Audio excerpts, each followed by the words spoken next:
Actes chapitre 16. Il se rendit ensuite à Derbe et à Lystre.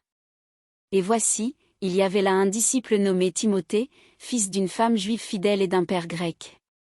Les frères de Lystre et d'Icône rendaient de lui un bon témoignage. Paul voulut l'emmener avec lui, et, l'ayant pris, il le circoncit, à cause des Juifs qui étaient dans ces lieux-là, car tous savaient que son père était grec. En passant par les villes, il recommandait aux frères d'observer les décisions des apôtres et des anciens de Jérusalem. Les églises se fortifiaient dans la foi, et augmentaient en nombre de jour en jour. Ayant été empêchés par le Saint-Esprit d'annoncer la parole dans l'Asie, ils traversèrent la Phrygie et le pays de Galatie. Arrivés près de la Mysie, ils se disposaient à entrer en Bithynie, mais l'Esprit de Jésus ne le leur permit pas. Ils franchirent alors la Mysie, et descendirent à Troie.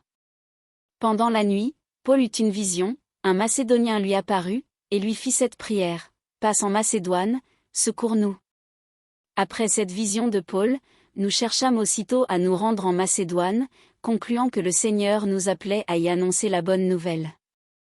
Étant partis de Troie, nous fîmes voile directement vers la Samothrace, et le lendemain nous débarquâmes à Néapolie. De là nous allâmes à Philippe, qui est la première ville d'un district de Macédoine, et une colonie. Nous passâmes quelques jours dans cette ville. Le jour du sabbat, nous nous rendîmes, hors de la porte, vers une rivière, où nous pensions que se trouvait un lieu de prière. Nous nous assîmes, et nous parlâmes aux femmes qui étaient réunies. L'une d'elles, nommée Lydie, marchande de pourpre, de la ville de Thyatire, était une femme craignant Dieu, et elle écoutait. Le Seigneur lui ouvrit le cœur, pour qu'elle fût attentive à ce que disait Paul.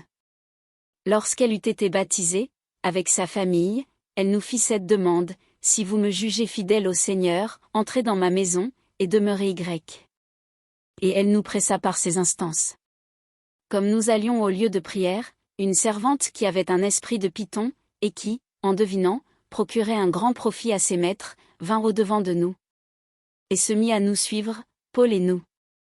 Elle criait: Ces hommes sont les serviteurs du Dieu Très-Haut, et ils vous annoncent la voie du salut. Elle fit cela pendant plusieurs jours. Paul fatigué se retourna, et dit à l'esprit: Je t'ordonne, au nom de Jésus-Christ, de sortir d'elle. Et il sortit à l'heure même. Les maîtres de la servante, voyant disparaître l'espoir de leur gain, se saisirent de Paul et de Silas, et les traînèrent sur la place publique devant les magistrats. Ils les présentèrent aux prêteurs, en disant: Ces hommes troublent notre ville. Ce sont des Juifs, qui annoncent des coutumes qu'il ne nous est permis ni de recevoir ni de suivre, à nous qui sommes Romains. La foule se souleva aussi contre eux, et les prêteurs, ayant fait arracher leurs vêtements, ordonnèrent qu'on les bâtît de verges. Après qu'on les eut chargés de coups, ils les jetèrent en prison, en recommandant au geôlier de les garder sûrement. Le geôlier, ayant reçu cet ordre, les jeta dans la prison intérieure, et leur mit les ceps aux pieds. Vers le milieu de la nuit, Paul et Silas priaient et chantaient les louanges de Dieu, et les prisonniers les entendaient.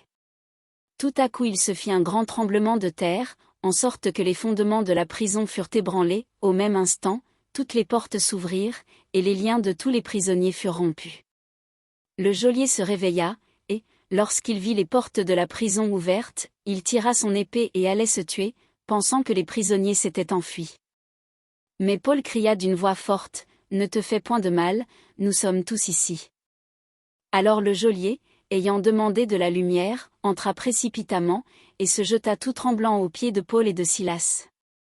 Il les fit sortir, et dit: Seigneur, que faut-il que je fasse pour être sauvé?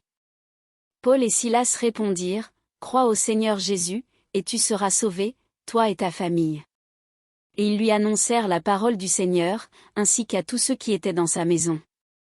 Il les prit avec lui, à cette heure même de la nuit, il lava leurs plaies, et aussitôt il fut baptisé, lui et tous les siens.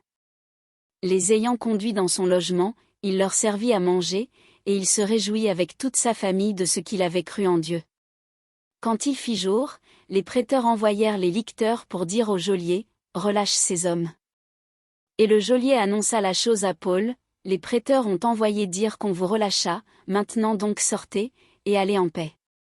Mais Paul dit aux licteurs: Après nous avoir battus de verges publiquement et sans jugement, nous qui sommes Romains, Ils nous ont jetés en prison, et maintenant ils nous font sortir secrètement.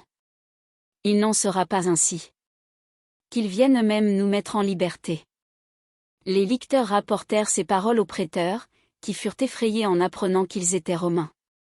Ils vinrent les apaiser, et ils les mirent en liberté, en les priant de quitter la ville. Quand ils furent sortis de la prison, ils entrèrent chez Lydie, et, après avoir vu et exhorté les frères, ils partirent.